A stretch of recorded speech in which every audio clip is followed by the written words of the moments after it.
नाक हाथ टांगिट उड़ूंगो। प्राणायाम विधान जानते हैं तो प्राणायाम कीजिए, नहीं तो हवा को पूरा लेकर छोड़ दीजिए। ఒకసారి అందరూ దండం పెట్టుకోండి। మీ కుడి తోడ పైన ఎడమ చేయి ఇలా కుడి రైట్ సైడ్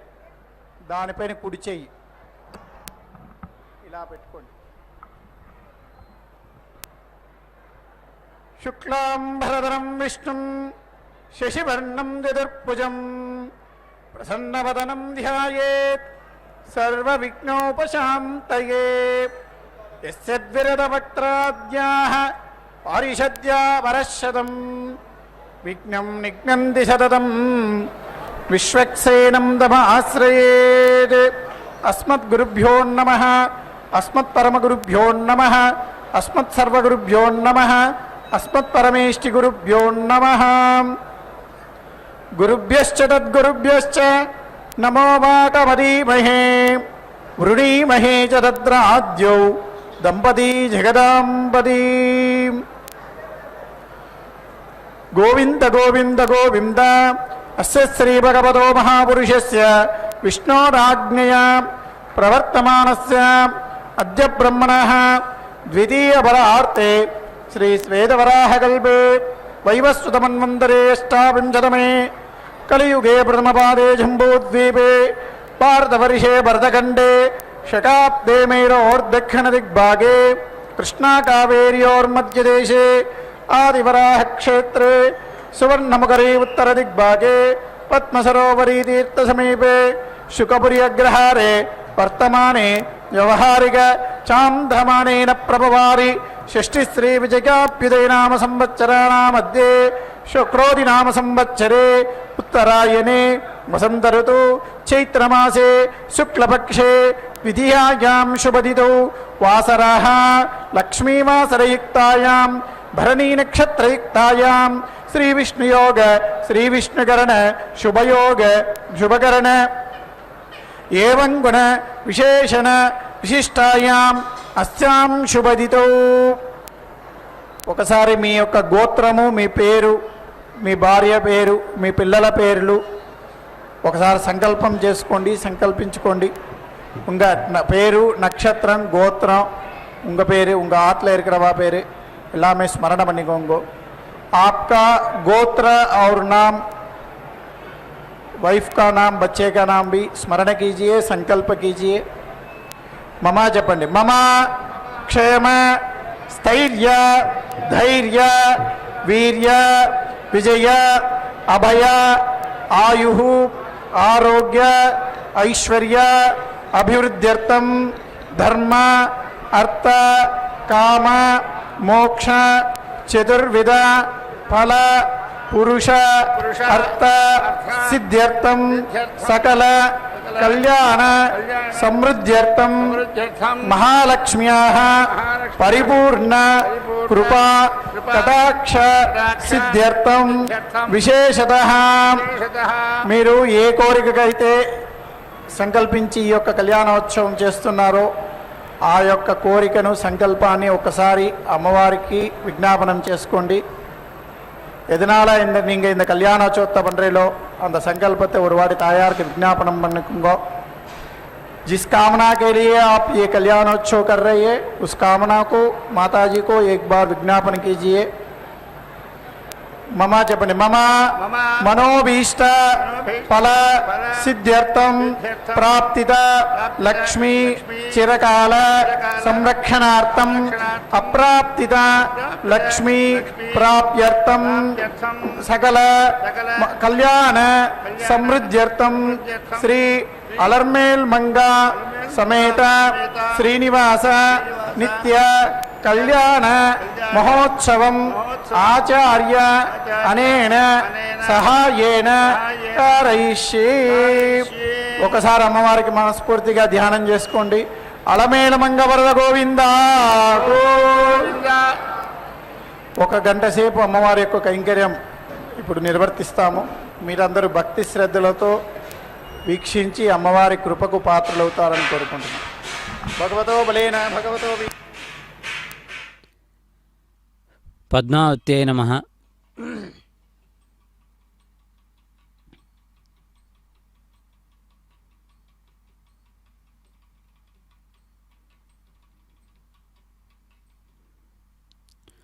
ಪದ್ಮಾವತಿಯೇ ನಮಃ.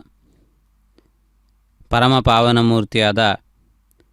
ಶ್ರೀ ವೆಂಕಟೇಶ್ವರನ ಹೃದಯ ವಿಹಾರಿಣಿಯಾದ ಪದ್ಮಾವತಿ ದೇವಿಯ ಕಲ್ಯಾಣೋತ್ಸವ ಕಾರ್ಯಕ್ರಮವನ್ನು ಅರ್ಚಕರು ಸಂಕಲ್ಪಪೂರ್ವಕವಾಗಿ ಪ್ರಾರಂಭಿಸಿದ್ದಾರೆ.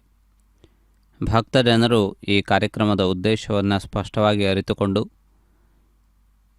ಈ ಕೈಂಕರ್ಯದಿಂದ ಉಂಟಾಗುವಂತಹ ಪುಣ್ಯಫಲವನ್ನು ಸ್ಪಷ್ಟವಾಗಿ ತಿಳಿದುಕೊಂಡು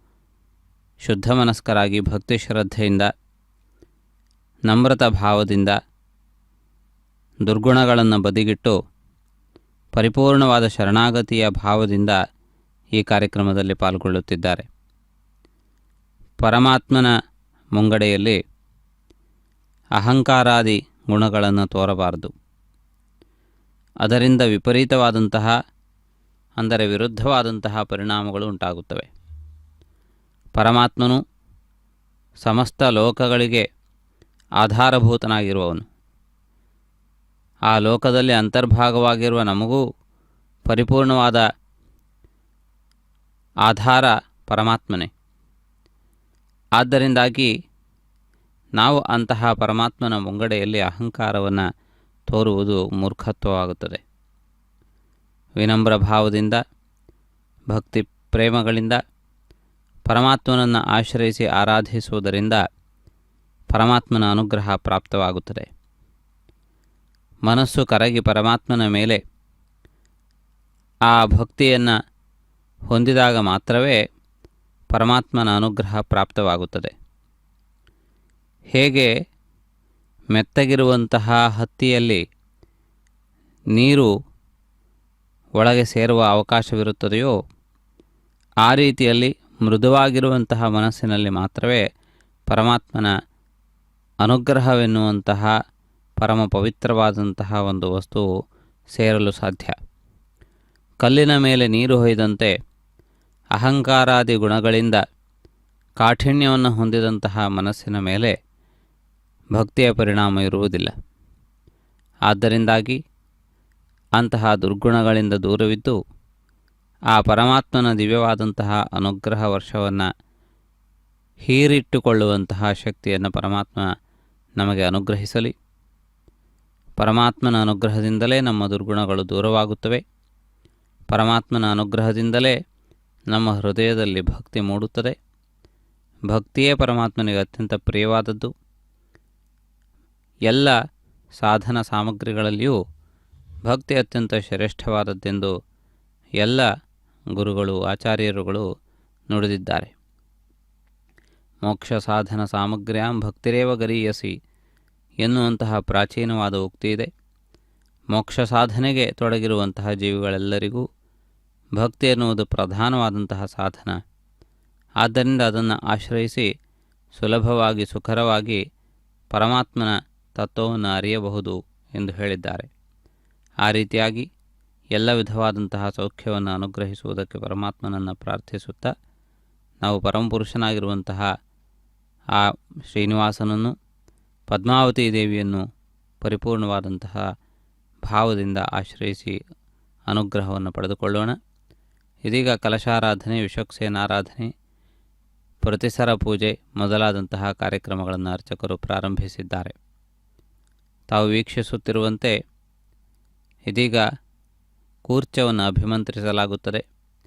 ದರ್ಭೆಯಿಂದ ಮಾಡಲ್ಪಟ್ಟಿರುವಂತಹ ವಿಶೇಷ ಆಕೃತಿ ಇದು. ಇದು ಸಂಪ್ರೋಕ್ಷಣೆ ಮೊದಲಾದ ಪ್ರಕ್ರಿಯೆಗಳಿಗೆ ಅನುಕೂಲವಾಗುವಂತಹದ್ದು.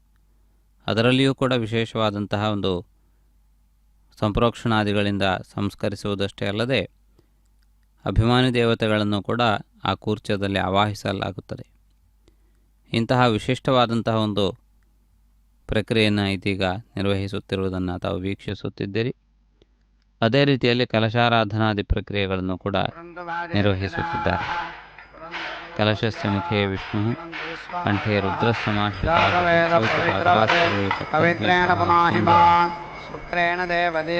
ಇದು ಕಲಶದ ಸ್ವರೂಪವನ್ನು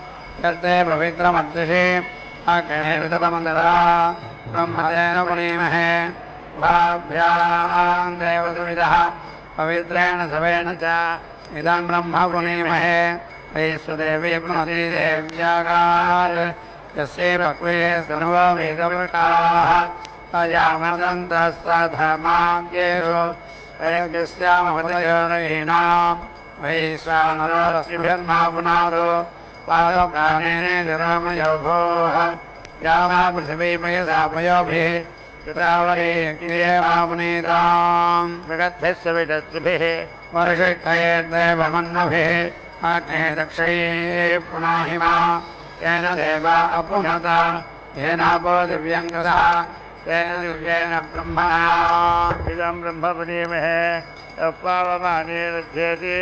इडिभिः संहृतकवरसं सर्वकोसपूतमस्नाति पुदितं मातरिस्वना पावमानीर्य अध्येति इडिभिः संहृतकवरसं तस्मै सरस्वती गृहे क्षीरको सर्पिन्मधूतकं पावमाने स्वस्तिगणीः सुजघाहि भगस्पतिः इडिभिः संहृतरसः ब्राह्मणे श्रुमदको हितं पावमानेत्यसन्तुनः यमल्लकमथो अमुं कामान् समर्थयन् पुनः देवीर्देवैः समाहृताः पावमाने स्वस्तिगणीः सुजघाहि घृतच्युतः इडिभिः संहृतरसः ब्राह्मणे श्रुमदको हितं येन देवा पवित्रेण आत्मानं पुनते सदा तेन सहस्रधारेण पावमान्यः पुनन्दुमा राजावत्यं पवित्रं ततोत्यामको हिरण्मयं येन ब्रह्मविदो वयं पूतं ब्रह्मपुनीमहे इन्द्रस्तु नीति साहमा पुनातु सोमस्पत्या वरुणः समीच्या यमो राजा प्रवृणाभिपुनातमा दातवेदामोर्जगञ्जा पुनातु भूर्भुवस्सुवः तत्संयोरावृणीमहे गातुं यज्ञाय गातुं यज्ञपथके देवी स्वस्तिरस्तुनः स्वस्तिर्मानुषेभ्यः ऊर्ध्वञ्जिगातु भेषजं शन्नो अस्तु द्विपदे सञ्चतुष्पदे ॐ शान्तिः शान्तिः शान्तिः।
ज्योतिः विराजति विराटे छन्दसां ज्योतिः विराजति विराटे वाचः अग्नौ तिष्ठते विराजमिति विराजम् अभीतमिति भज्यते तस्मात् एतत् ज्योतिः उच्यते स्वमोः प्राणस्तवनमिति प्रातः सवनं वहतः यथा प्राणगिति च अपानगित्यपानः चाद्वौ माध्यन्दिरं सवनं यथा चक्षुः च श्रोत्रं चाद्वौ दीर्घसवनमिति द्वितीया सवनं यथा वागे च प्रतिष्ठेति प्रदेशा च पुरुषसंहितेति पुरुषा संहितः वै एषः यज्ञः अस्तुरिः कामं कामिगते तं एतेनाभिधि असुरेः सर्वं हि अस्तूरिणा अभ्यस्मत इत्यभि अश्नुते अग्निष्टोमेनेत्यग्ने सोमेन वै प्रजापतिरिति प्रजापतिः प्रजा इति प्राजाः असर्जताः सोमेनेत्यग्ने सोमेन देवापरेति अगृह्णाते तासां परिगृहीतानामिति परिगृहीतानाम् अश्वताः अदिति अप्रवतायः एवं विद्वान् अग्निष्टोमेन यज्ञे सोमेन यजते प्रेति अजाताः प्रजा इति प्राजाः जनयति परेति प्रजाता इति प्राजाताः गृह्णाति तस्मात् आहुर्यज्ञ इति ज्येष्ठा यज्ञः इति यं कामं कामयते तं एतेन अभीति अस्तुते सर्वं हि अस्तूरिणा अभ्यस्तुत इत्यभिस्तुते अग्निष्टोमेनेत्यग्ने सोमेन वै प्रजापतिरिति प्रजापतिः प्रजा इति प्राजाः असर्जताः अग्निष्टोमेनेत्यग्ने सोमेन एवापरीति अगृह्णाति तासां परिगृहीतानामिति परिगृहीतानाम् अभ्युतरः तदिति अप्रवता तस्य अनुहायेत्यनुहायारेतहायेति अदत्तादे गद्धभे नीति अमाते तस्मात् गद्धभः रेता इति द्विरेतासो इति आहो वडवायां नीति अमाते इति तस्मात् वडवा रेता इति द्विरेताः असो इति आहो ओषधीषु नीति अमाते इति तस्मात् ओषधयः अनभ्यका इत्यनभिक्ताहारे भन्ति असो इति आहो प्रजास्ति प्राजासु नीति अमाते इति तस्मात् यमो जायते इति तस्मात् अश्वतरः न प्रेति जायते आत्तरेता इत्यात्तरेताः हि तस्मात् बर्हिषि अनवक्लुप्त इत्यनवक्लुप्तः सर्ववेदस इति सर्ववेदसे वाहा सहस्रे वाहा प्रवदायः एवं विद्वान् अग्निष्टोमेनेत्यग्ने स्तोमेन यजते प्रेति अजाताः प्रजा इति प्राजाः जनगति इति प्रजाता इति प्राजाताः गृह्णाति तस्मात् आहुः ज्येष्ठयज्ञ इति ज्येष्ठयज्ञः इति प्रजापतिरिति प्रजापतिः वा ज्येष्ठः सः हि एतेन अग्रे अयजत प्रजापतिरिति प्रजापतिः यदा प्रेति जायेय इति सामवेदः त्रिवृतमिति त्रिवृतं निरति अमिमेताम् अग्ने देवता अन्विति असृजता गायत्री छन्दः रथं तरमिति रथं तरं साम ब्राह्मणः मनुष्याणाम् अजः पशूनां तस्मात् ते मुख्याः मुखतः हि असृज्यन्त उदसः बाहुभ्यामिति बाहुभ्यां पञ्चदशमिति पञ्चदशं निरति अमिमेताम् इन्द्रः देवता अन्विति असृज्यता दृष्टुभुच्छन्दः बृहद् राजन्यः मनुष्याणाम् अभिः पशूनां तस्मात् वीर्यावन्त इति वीर्यावन्तः वीर्यात् हि असृज्यन्तः ह्यतः सप्तदशमिति सप्तदशं निरति अमिमेताम् विश्वे देवाः देवताः अन्विति असृज्यता जगति छन्दः वैरूपं सामवैश्यः मनुष्याणाम् तस्मात् ते आद्याः अन्नदानादित्यन्नदानादेः असृज्यन्त तस्मात् भूयागं सः अन्येभ्यः भूयिष्ठाः हि देवताः अन्विति असृज्यन्त भक्तः एकविकंसमित्येकविकंसं निरति अमिमेताम् अनुष्टुभिच्छन्दः अन्विति वैराजं रामसूत्रः मनुष्याणाम् अश्वः पशूनां तस्मात् तौ भूतसङ्ग्रामिणामिति भूतसङ्ग्रामिणो अश्वः च सूत्रः च तस्मात् सूत्रः यज्ञे अनवक्लुप्त इत्यनवक्लुप्तः न हि देवतान्विति असृज्यत तस्मात् पादो वेदि जीवतः बद्धः हि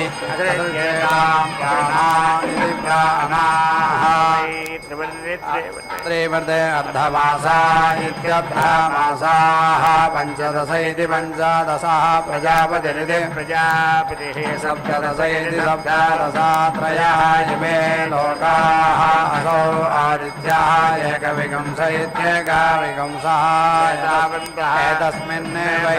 एते सुताः एतस्मिन् प्रतिष्ठिता इति प्रतिष्ठिताः यः एवं वेद एतस्मिन् एव श्रूयते एतस्मिन् प्रतीति तिष्ठति प्रातःश्रवण इति प्रातः श्रवणे वै गायत्रेण छन्दसा प्रवृत इति त्रिवृते स्तोमाय ज्योतिः दधते इति त्रिवृते इति त्रिवृता पञ्चदशेति ब्रह्मा वत्ससेन पञ्चदशाय इति पञ्चदशाय ज्योतिः दधते इति पञ्चदशेनेति पञ्चदशेन ओजसा वीर्येण सप्तदशाय इति सप्तदशाय ज्योतिः दधते इति सप्तदशेनेति सप्तदशेन प्राजापत्येनेति प्राजापत्येन प्रजननेनेति प्रजननेन एकविंशायेत्येकविंशाय ज्योतिः दधते इति सोमः एव दते सोमाय ज्योतिः दधते इति अथो इति सोमे एव सोमम् अभिप्रेति निगति यावन्तः वै स्तोमाः तावन्तः कामाः तावन्तः लोकाः तावन्ति ज्योतिगुंसि एतावतः एव सोमान् एतावतः कामान् एतावतः लोकान् एतावन्ति ज्योतिगुंसि अवेति रुन्धे ब्रह्मवादिनैः ब्रह्मवादिनः वदन्ति साहो वै अजेताया अग्निष्टोमेनेत्यग्ने सोमेन यजमानः अथा सर्वस्तोमेनेति सर्व सोमेन यजेता इति यस्य त्रिवृतमिति त्रिवृतम् अन्तर्यन्तीत्यन्तः यन्ति प्राणानिति प्राणान् तस्य अन्तः यन्ति प्राणेष्विति प्राणेषु मे अपिति असत् इति खलु वै यज्ञेन यजमानः यजते यस्य पञ्चदशमिति पञ्चदश अन्तर्यन्तीत्यन्तः यन्ति वीर्यं तस्य अन्तः यन्ति वीर्ये मे अपिति असत् इति खलु वै यज्ञेन यजमानः यजते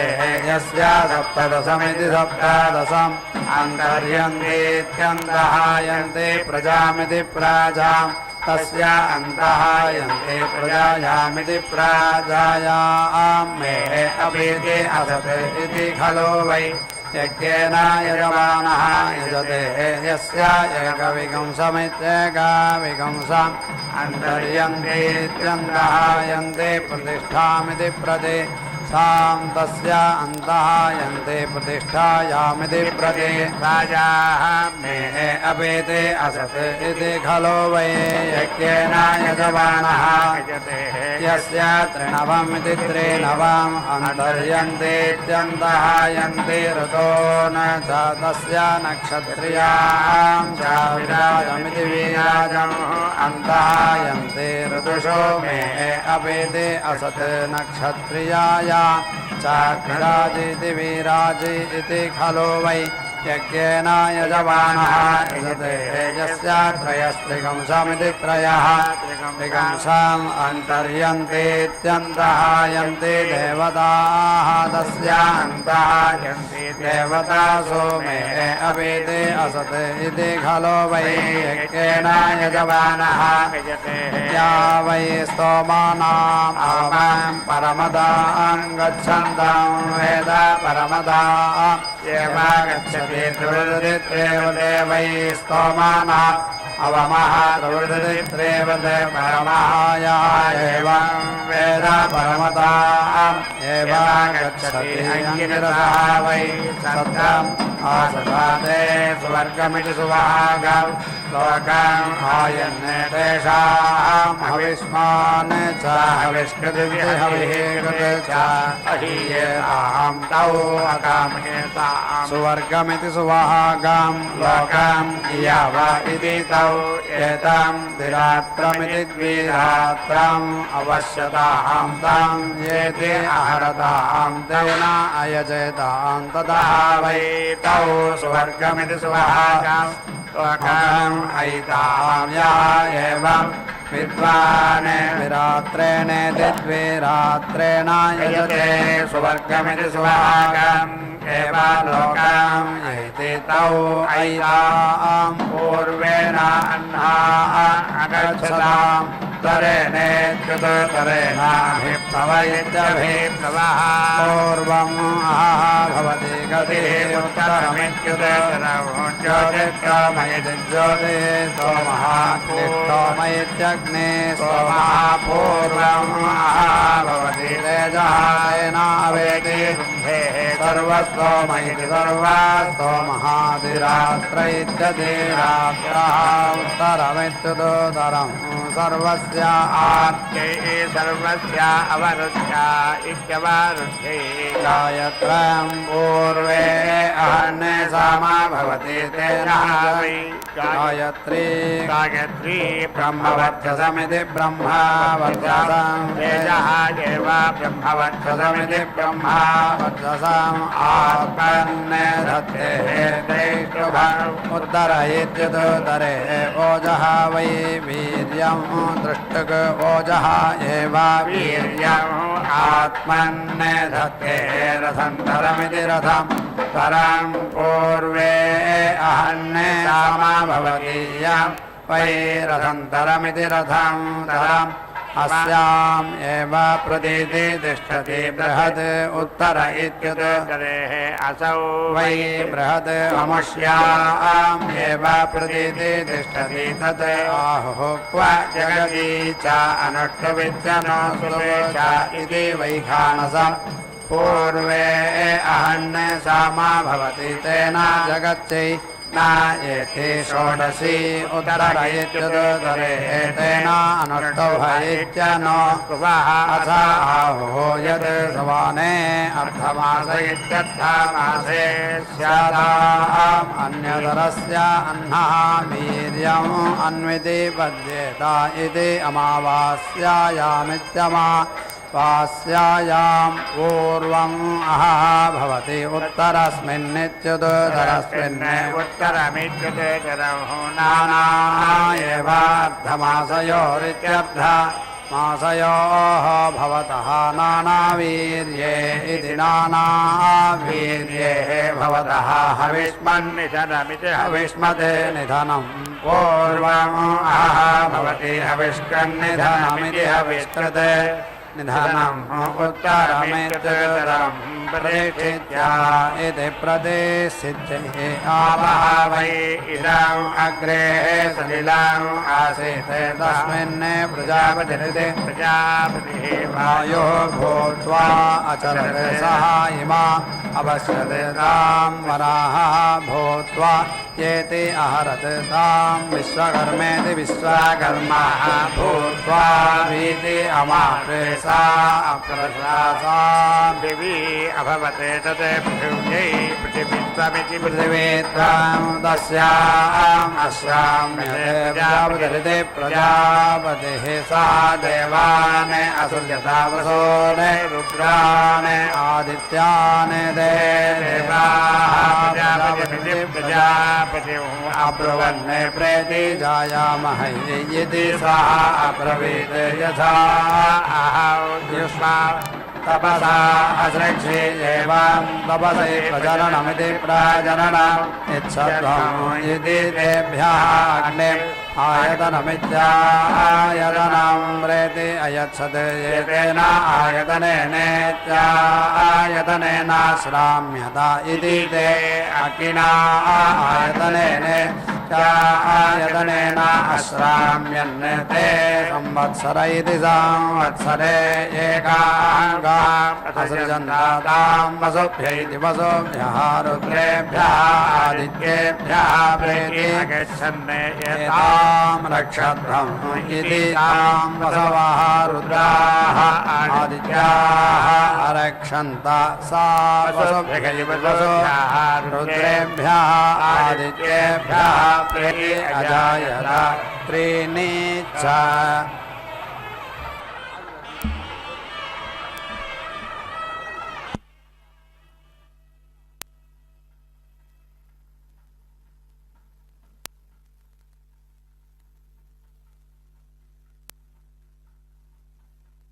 ಅಮ್ಮನವರಿಗೆ ಇದೀಗ ಉಪಚಾರ ಸೇವೆಯನ್ನು ಅರ್ಚಕರು ವಿಧಿಪೂರ್ವಕವಾಗಿ ನಿರ್ವಹಿಸಿದ್ದಾರೆ. ವಧುವರರು ವಿವಾಹದ ಎಲ್ಲ ವಿಧವಾದಂತಹ ಲಕ್ಷಣಗಳಿಂದಲೂ ಶೋಭಿಸುತ್ತಿದ್ದಾರೆ. ಮಂಗಳಕರವಾದಂತಹ ಮಾಲೆಗಳಿಂದ, ಆಭರಣಗಳಿಂದ, ಮಂಗಳ ದ್ರವ್ಯಗಳಿಂದ, ಶುಭಕರವಾದ ವಸ್ತ್ರಗಳಿಂದ, ಪುಷ್ಪ ಮಾಲಿಕೆಗಳಿಂದ ಶೋಭಿಸುತ್ತಿರುವುದನ್ನು ತಾವು ಗಮನಿಸುತ್ತಿದ್ದೀರಿ. ಈ ವಿವಾಹದ ಶುಭಲಕ್ಷಣಗಳು ಸರ್ವತೋಮುಖವಾಗಿ ಆನಂದವನ್ನು, ಸಂತೋಷವನ್ನು ಉಂಟು ಮಾಡುವಂತಹದ್ದು, ಸರ್ವರಿಗೂ ಶುಭಕರವಾದದ್ದು. ಆದ್ದರಿಂದಲೇ ಇದನ್ನು ಕಲ್ಯಾಣೋತ್ಸವ ಎನ್ನುವ ಹೆಸರಿನಿಂದ ಆಗಮಶಾಸ್ತ್ರದಲ್ಲಿ ಹೇಳಲಾಗಿದೆ. ಇದು ಕೇವಲ ವಧುವರರಿಗಷ್ಟೇ ಅಲ್ಲ, ಸಮಸ್ತ ಭಕ್ತ ಸಮುದಾಯಕ್ಕೂ ಶುಭವನ್ನು ಉಂಟು ಮಾಡುವ ಕಲ್ಯಾಣಕಾರಕವಾದದ್ದು. ಆದ್ದರಿಂದ ಈ ಸೇವೆ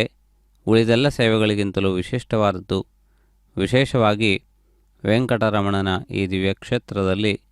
ಹಾಗೂ ಪದ್ಮಾವತಿ ದೇವಿಯ ಸಾನ್ನಿಧ್ಯದಲ್ಲಿ ವಿಶೇಷವಾದ ಮಹತ್ವವನ್ನು ಪಡೆದುಕೊಂಡಿದೆ. ಪರಮಾತ್ಮ ಕಲಿಯುಗದಲ್ಲಿ ಅವತರಿಸುವುದಕ್ಕೆ ಪ್ರಧಾನವಾದಂತಹ ಕಾರಣ ಪದ್ಮಾವತಿಯನ್ನು ಪರಿಣಯಿಸಿಕೊಳ್ಳುವುದಕ್ಕಾಗಿ. ಆದ್ದರಿಂದಲೇ ಪದ್ಮಾವತಿ ಕಲ್ಯಾಣ ಎನ್ನುವುದು ಅತ್ಯಂತ ಖ್ಯಾತವಾದದ್ದು. ಅನೇಕರು ವಿವಾಹದ ಸಂದರ್ಭದಲ್ಲಿ ಅದರ ಪಾರಾಯಣವನ್ನು ಮಾಡಿಸುವುದಿದೆ. ಅವಿವಾಹಿತ ವಧುವರರಿಗೆ ವಿವಾಹವಾಗಲು ವೆಂಕಟಾಚಲ ಮಹಾತ್ಮೆಯಲ್ಲಿ ಇರುವಂತಹ ಶ್ರೀನಿವಾಸ ಕಲ್ಯಾಣವನ್ನು ಪಠಿಸುವುದನ್ನು ಕೂಡ ನಾವು ನೋಡಬಹುದು. ಹಲವು ಸಂದರ್ಭಗಳಲ್ಲಿ ಪಾರಾಯಣ, ಪ್ರವಚನ ಎರಡನ್ನೂ ಕೂಡ ನಡೆಸಿಕೊಡುತ್ತಾರೆ. ಕೆಲವು ಸಂದರ್ಭಗಳಲ್ಲಿ ಇಂತಹ ವಿಗ್ರಹಗಳನ್ನು ತರಿಸಿ ಆಗಮ ಪ್ರಕಾರವಾಗಿ ಕಲ್ಯಾಣೋತ್ಸವವನ್ನು ಕೂಡ ನಿರ್ವಹಿಸುವುದನ್ನು ನೋಡಬಹುದು. ಈ ಕ್ಷೇತ್ರದಲ್ಲಿ ಭಕ್ತರಿಗೆ ಅನುಕೂಲವಾಗುವಂತೆ ನಿತ್ಯವೂ ಕಲ್ಯಾಣೋತ್ಸವವನ್ನು ನಡೆಸುವುದರ ಮೂಲಕ ಎಲ್ಲ ಭಕ್ತರಿಗೂ ಸುಲಭವಾಗಿ ಕಲ್ಯಾಣೋತ್ಸವವನ್ನು ಮಾಡಿಸುವ ಅವಕಾಶ ಪ್ರಾಪ್ತವಾಗಲಿ. ಸಾಮೂಹಿಕವಾಗಿ ಮಾಡಿದಂತಹ ಕಾರ್ಯಕ್ಕೆ ಕಲಿಯುಗದಲ್ಲಿ ಹೆಚ್ಚಿನ ಬಲ. ವೈಯಕ್ತಿಕ ಸಾಧನೆಗಿಂತಲೂ ಸಾಮೂಹಿಕ ಸಾಧನೆಗೆ ಹೆಚ್ಚು ಒತ್ತನ್ನು ಕೊಟ್ಟಿರುವಂತಹ ಕಾಲ ಇದು. ಆದ್ದರಿಂದ ಎಲ್ಲರೂ ಸಾಮೂಹಿಕವಾಗಿ ಭಕ್ತಿಭಾವದಿಂದ, ವಿನಯ ವಿಧೇಯತೆಗಳಿಂದ ಆ ಜಗನ್ಮಾತೆಯ ಸನ್ನಿಧಿಯಲ್ಲಿ ಕುಳಿತು ಕಲ್ಯಾಣೋತ್ಸವ ಕಾರ್ಯಕ್ರಮವನ್ನು ನಿರ್ವಹಿಸಿ ಕೃತಾರ್ಥರಾಗುತ್ತಿರುವುದನ್ನು ನಾವು ಗಮನಿಸಬಹುದು. ಇದೀಗ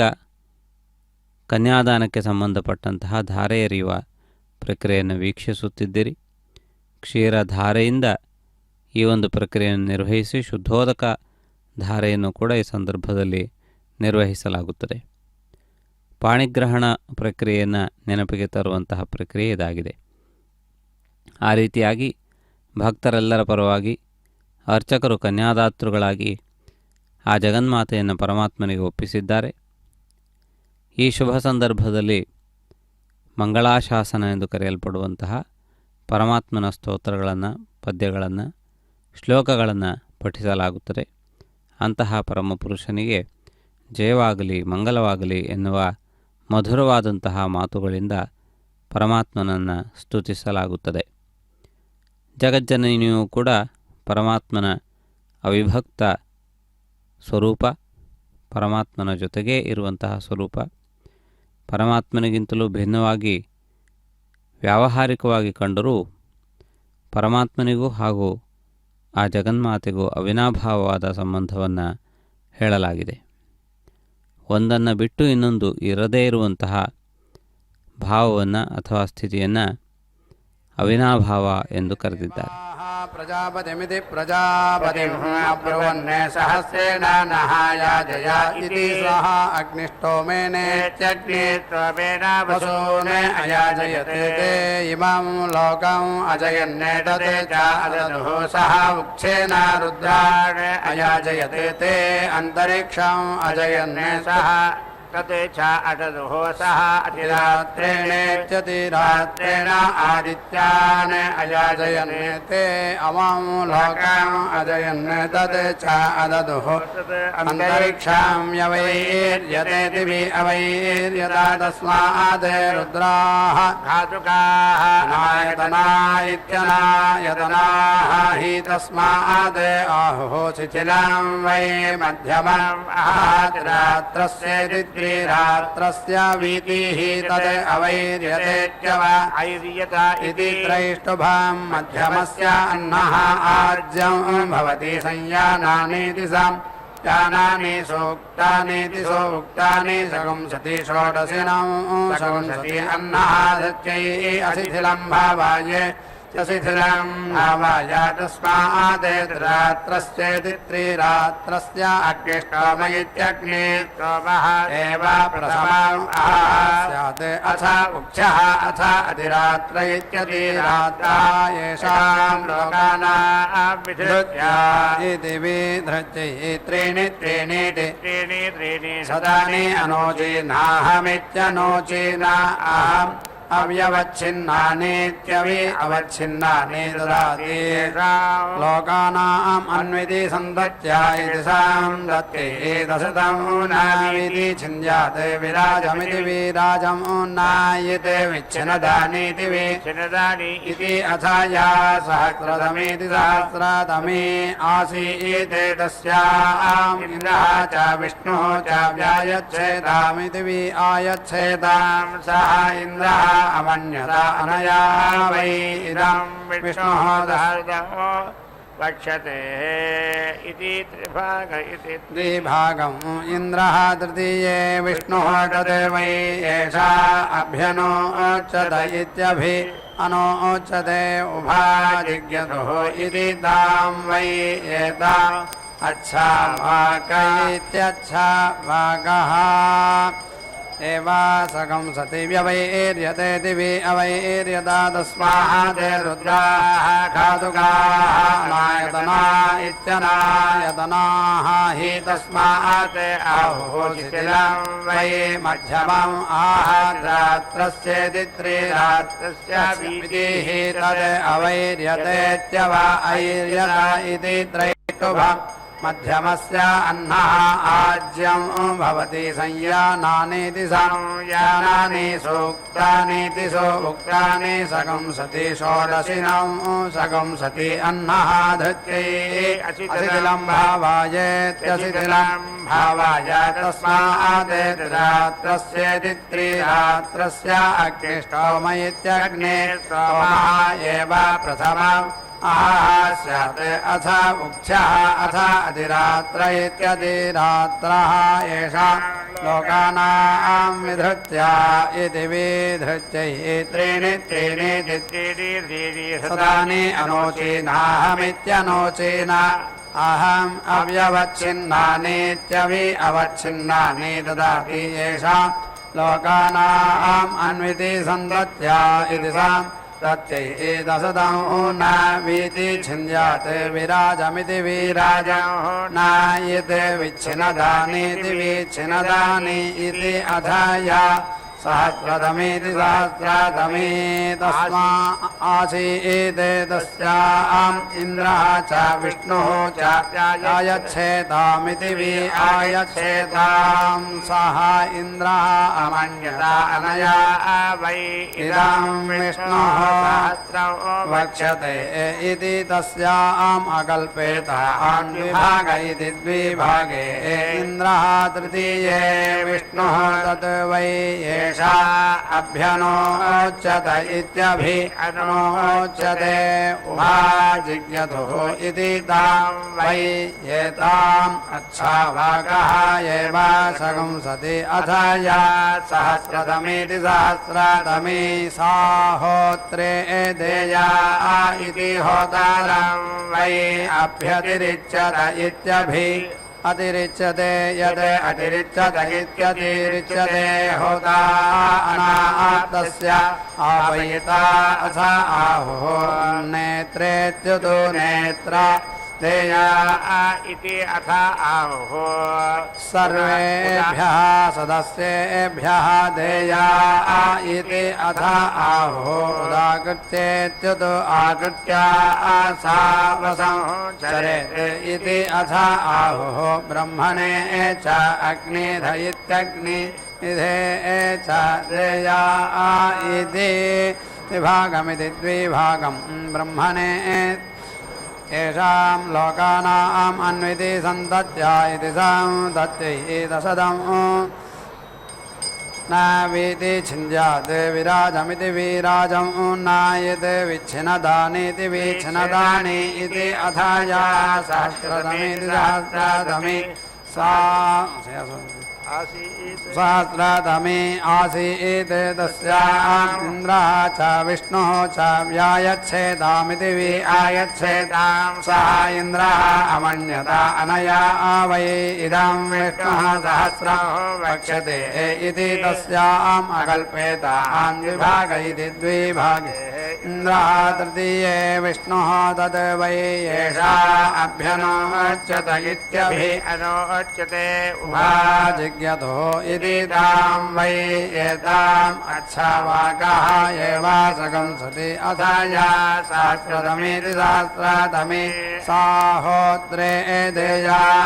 इति होतारं वै अभ्यतिरिच्यत इत्यभि अतिरिच्यते यत् अतिरिच्यत इत्यतिरिच्यते होता तस्य आपयिता अथ आहुः उन्नेत्रेच्यतो नेत्रे तेया इति अतिरिक्तेत्यतिरिक्ता वै एषा सहस्रस्य अतिरिक्त इत्यतिरिक्ता उन्नेतेच्युतो नेता ऋत्विया अथ आहुः सर्वेभ्यः सदस्येभ्यः देया इति अथ आहुः उदाकृत्येच्युतो आहृत्याः सा वसंचरेत् इति अथ आहुः ब्रह्मणे च अग्निध इत्यग्नि इधे च देया इति द्विभागमिति द्विभागं ब्रह्मणे अग्निध इत्यग्नि इधे ऐन्द्रः वै ब्रह्मा वैष्णवः अग्निरित्यग्नि यथा एव तौ अकल्पेताम् इति अथ आहुः या कल्याणी बहुरूपेति बहुरूपा सा देया इति अथ आहुः या द्विरूपेति द्विरूपा उभयदयेनेत्युभयदः येनी सा देया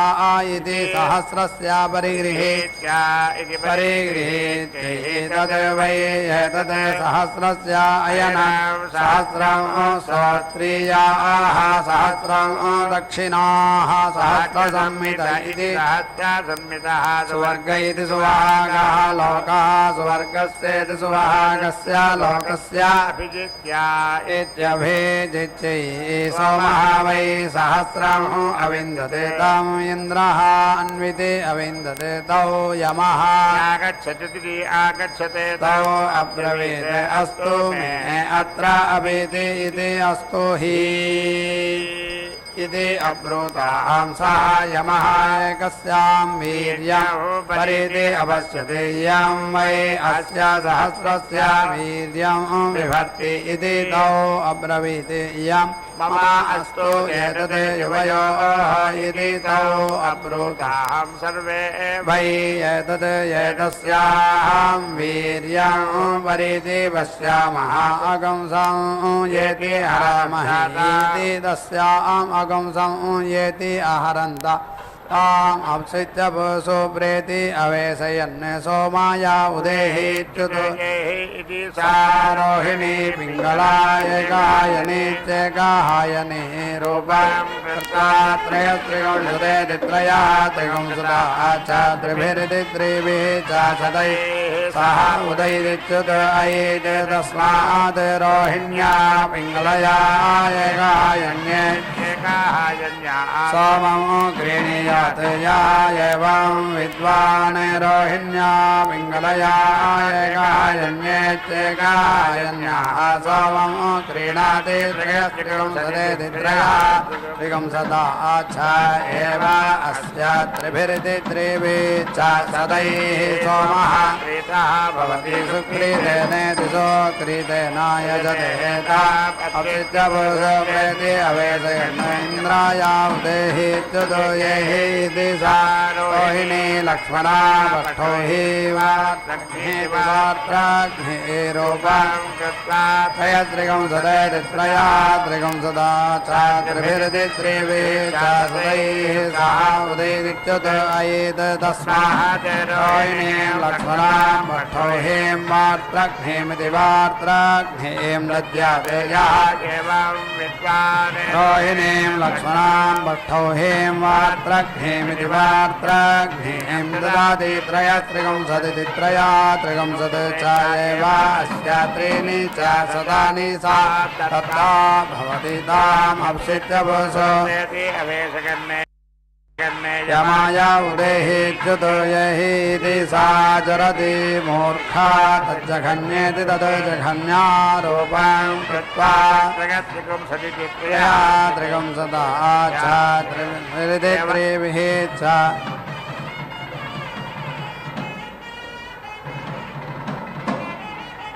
त्रयस्त्रिगं सदेति त्रयः त्रिगं सदाः च एव अस्य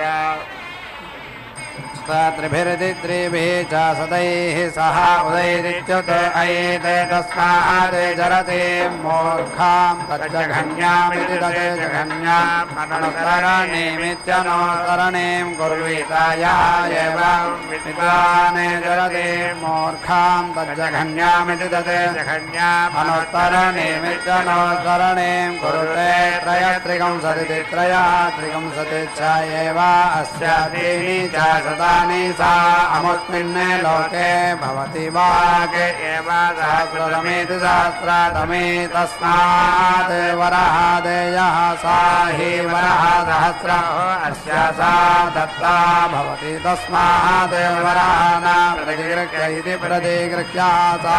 हि वरः सहस्रम् अस्य प्रतिगृहीतमिति प्रतिगृहीतं भवति इयं वरः इति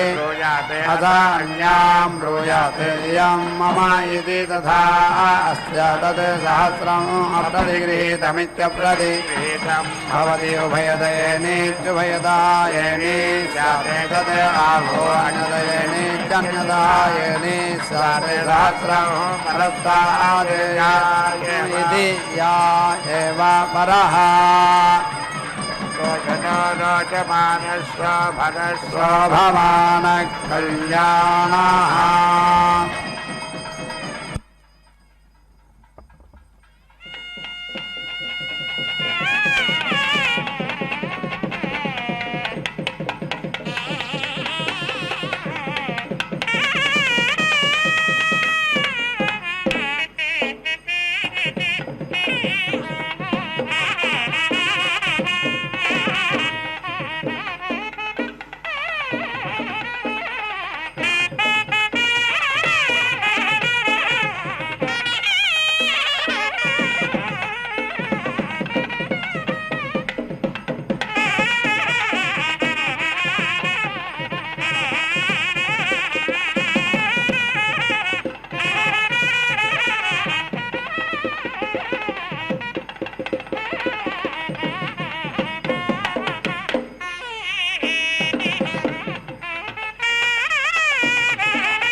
అవధరించగదయ్య అన్ని రసములు నీ నీదే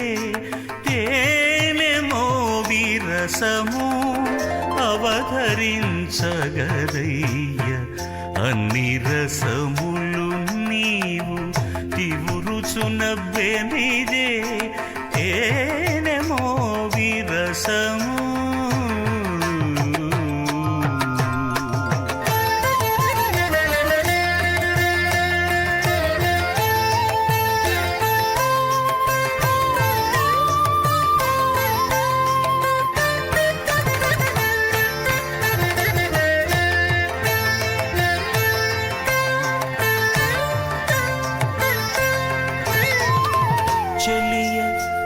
చక్కదనాన శృంగార రసము వెలయ బొమజంకెనల వీర రసము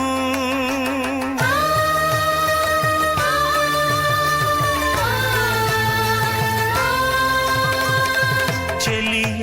చక్కదనాన శృంగార రసము వెలయ బొమజంకెనల వీర రసము కలయురతి కాంక్షలను కరుణారసము కలయు రతి కాంక్షలను కరుణారసము అలరుమై పులకలను అద్భుత రసం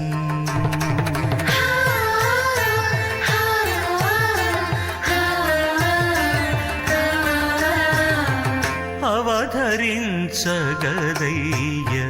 అన్ని రసములు నీవు తివురుచునవ్వే నీదే తేనె మోవి రసము.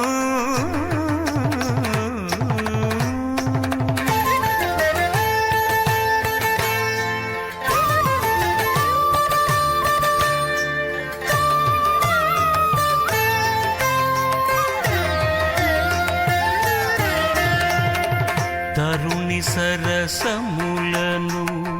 తగు హాస్య రసము పరుషంపు విరహాన భయరసంబు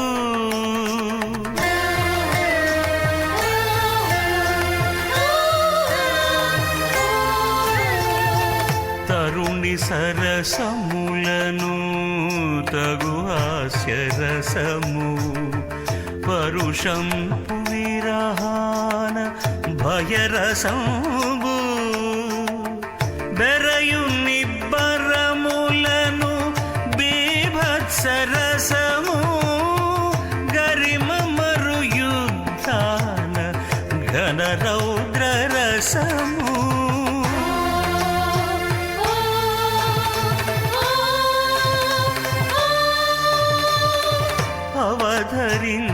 అవధరించగదయ్య అన్ని రసములు నీవు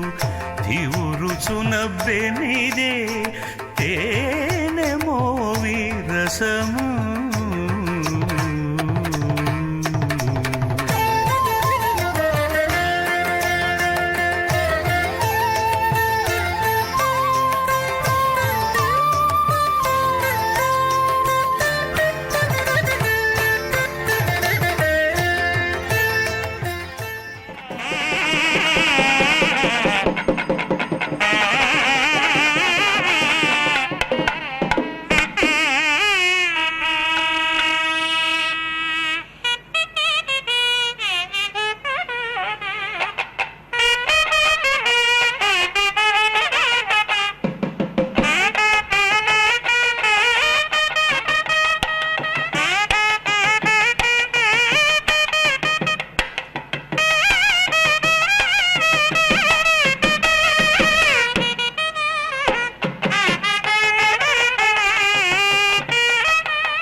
कल्याणी रूपसमृद्धेति रूपासमृद्धाः सा स्यात् सा हि वरः समृद्ध्या इति समृद्धयितामुत्तरेणेत्युत्तरेण आग्नेध्रमित्याग्नेध्रं पर्यानीयेति परि आनीय आहवनीयस्येत्या आहवनीयस्य अन्ते द्रोणकलशमिति द्रोणकलशम् अवेति घ्रापयेत् येति जिघ्राकलशं मही उरुधारेत्युरुधारा भयस्वती येति त्वाः विशन्तु इन्दवः समुद्रम् इव सिन्धवः सा महासहस्रे येति भजा प्रजयेति प्रातिगा पशुभिरिति पशुभिः सह पुनः महायेति विशदाते रयिः इति प्रजयेति प्राजया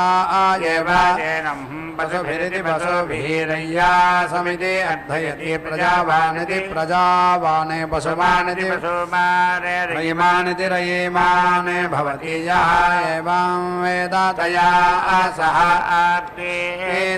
आर्तेऽग्निध्रं परेत्येति परा इत्या पुरस्तादे प्रतीच्यां तिष्ठन्त्यां जुहुयाते उभा जिज्ञथो न परेति जयेथे इति न परेति जिज्ञे कदरा च नायेनोः इन्द्रः च विष्णु इति यत् अवस्पृथेतां त्रेधा सहस्रं वीति तद् ऐरयेताम् इति त्रेधा विभक्तमिति त्रेधा